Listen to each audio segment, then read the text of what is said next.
Greetings, Internet. Welcome to an atheist review of Christian apologist William Lane Craig's book, On Guard.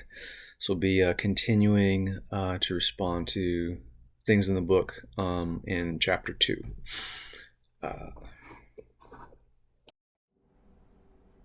So, Craig says, if there is no God, then there is no objective standard of right and wrong. We're just left with the bare, valueless fact of existence. And be careful what you wish for, because William Lane Craig is not laying out all of the supposed moral values of a biblical belief system, at least not in this chapter. One might find it appealing to have an absolute standard of right and wrong, but you might want to find out exactly what that standard of right and wrong is before you go jumping all in. Recently I've been watching the Marvel Comics Disney Plus superhero show Moon Knight. One might think it would be cool to become a superpowered human avatar for an ancient Egyptian god, the very fist of Khonshu.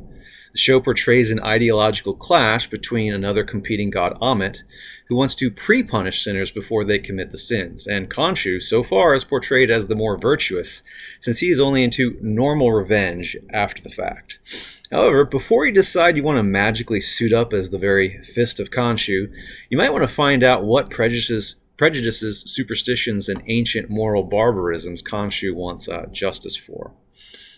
If there is the Christian God, then that objective standard of right and wrong is wrong, as it entails the divinization of ancient barbarism and cultic purity.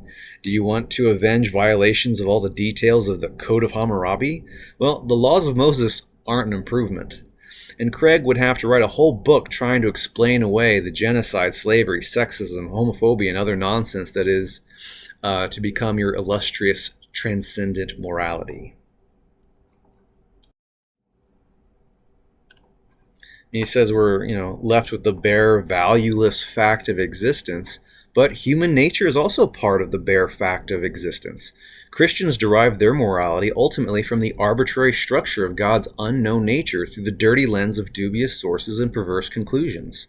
The morality errors of ancient human history, slavery, genocide, sexism, homophobia, cultic perfectionism, etc., why not take the obvious goodness that we do find in ordinary human nature, carefully sort out the inconsistencies, and try to live the good life that we know produces the best, most consistent satisfaction in life? If that discernible pattern in human nature isn't good, then how can that be a reflection of the image of any God who might have created it? Let's say the divine image of goodness is represented by a big cat in the sky, and that the goodness in human nature looks like a little cat in our hearts. In Christian theology, humans are supposed to be created in the image of God and have a basic sense of right and wrong. In order to divorce all of that from the bias of the debate, we're going to call the image of divine goodness a cat.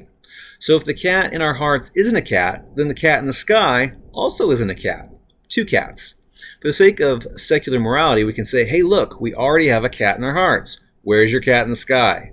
And when we read about your supposed invisible cat in the sky, why does that cat seem just as mean and nasty as the corrupt cats of human history? Or I guess cat history. I mean, if it's not worth living a good life and being a good person in this life, then why does extending that time period and having a divine bully threaten us make it good or worthy of virtuous consideration? If just doing whatever we want indiscriminately really is the most rational thing to do as a human, independent of an indefinite police state, it doesn't sound terribly appealing in any supposed virtuous way to add the eternal police state. Humans can figure out what good is on its own terms, and if that's not good enough, then what good is good anyway? What's the appeal of divine enforcement? The truth is that when Christians aren't being defensive about their supposed ultimate meaning in life, they are already typically quite familiar with the independent value of habitualized virtue in this life. And that information is almost always missing when they are trying to strike their death blow against the concept of defensible secular goodness. The case for the value of secular goodness is already embedded in Christianity, and I'm just pointing out that piece stands independently. Sure, adding positive relationships can add value to life, but lacking a divine one doesn't make life valueless. It just lacks the divine one. Try telling the godless that they have nothing to live for despite them living out the opposite, and they'll tell you what they value. They value their experiences, their own self-esteem, their relationships, their hobbies, and living in a world that improves for the sake of the wholesome flourishing of all. The Hallmark card version of generic, modern, shallow Christianity could surely add value to anyone's life. However, the actual barbaric Bronze Age God embedded in the values of the Bible would not necessarily do that, as most people would be up for execution for several petty violations at the very least, just to kick things off. If the king of Saudi Arabia inherits all the power of existence, do you suddenly want to get to know him for his character and how he would want you and your family to live? Well, that's a much more realistic analogy for what it would be like to add the value of the Christian God to your life. Craig doesn't want to mention it here, but it would take a whole volume, like I said, take a whole another volume for him or another Christian apologist like Paul Copan to see his book, Is God a Moral Monster?, to dance around all the ancient morality horrors we'd have to embrace. Modern Christians get to feel their warm fuzzies for God because he's not actually involved in the relationship.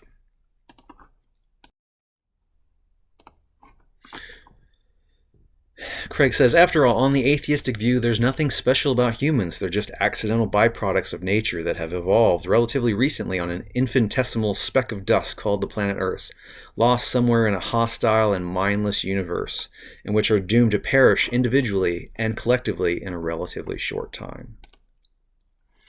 But I got to point out, God never gets put on these scales for virtually any debate between atheism and Christian theism.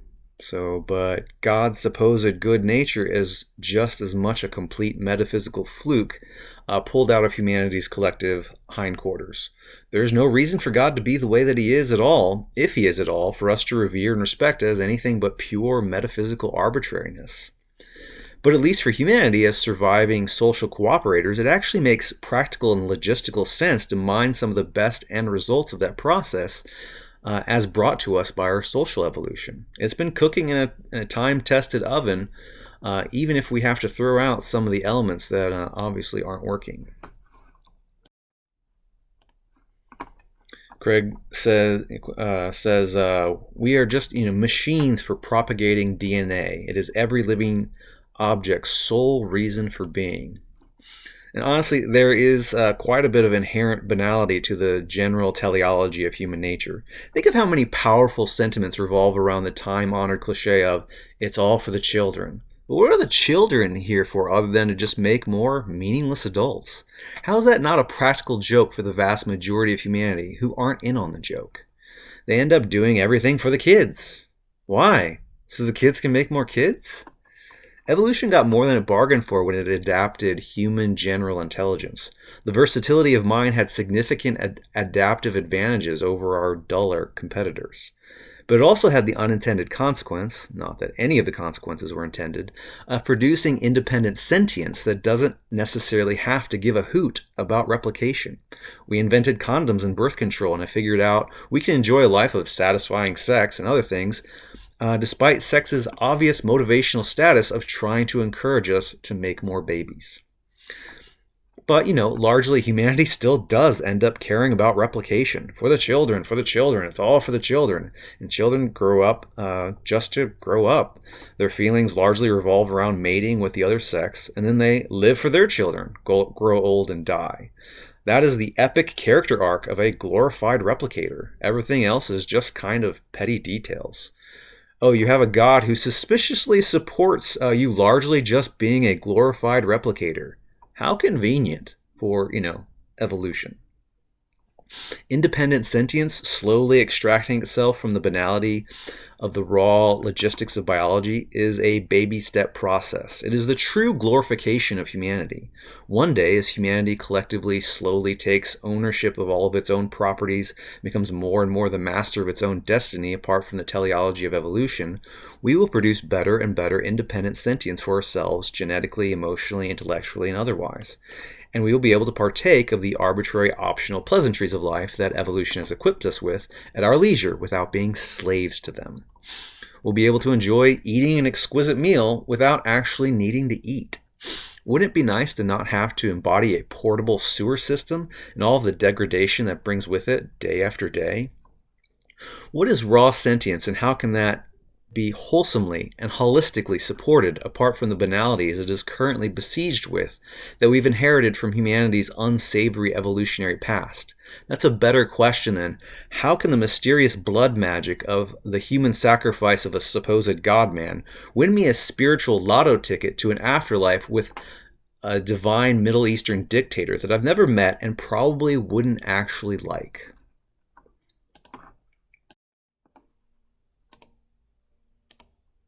So Craig calls this world a purposeless rush towards oblivion. And then he says, but if there is no God, if there is no God, it will end that way, like it or not.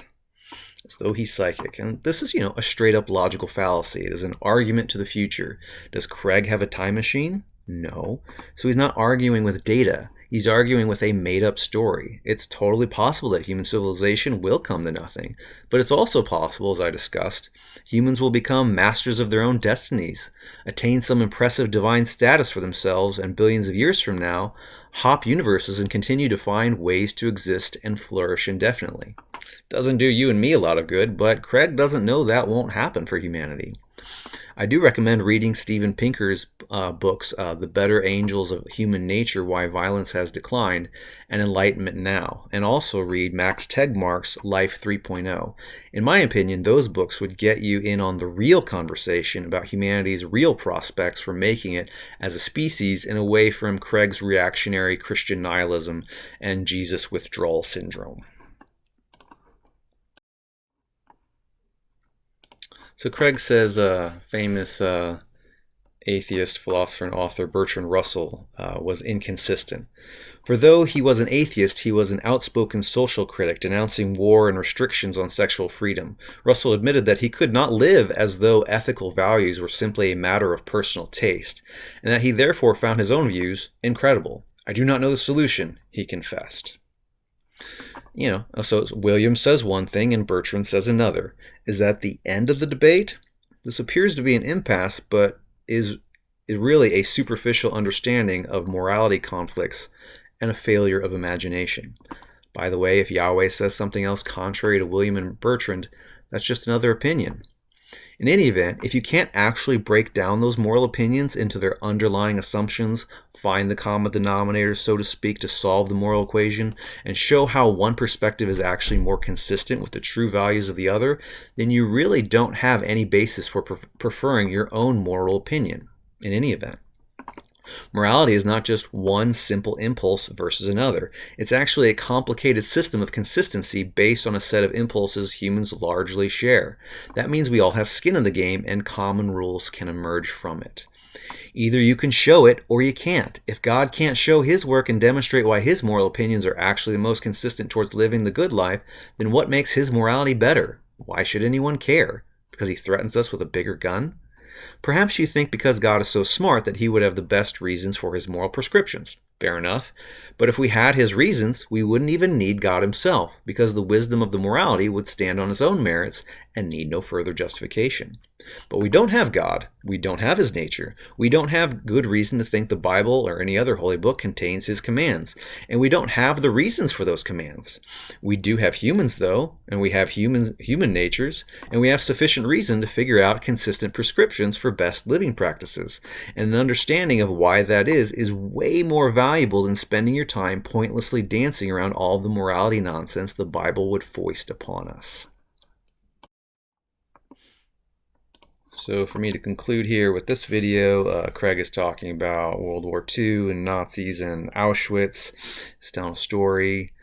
He says one rabbi who survived the internment camp summed it up well when he said that at Auschwitz it was as though there existed a world in which all of the 10 Commandments were reversed. Mankind had never seen such hell.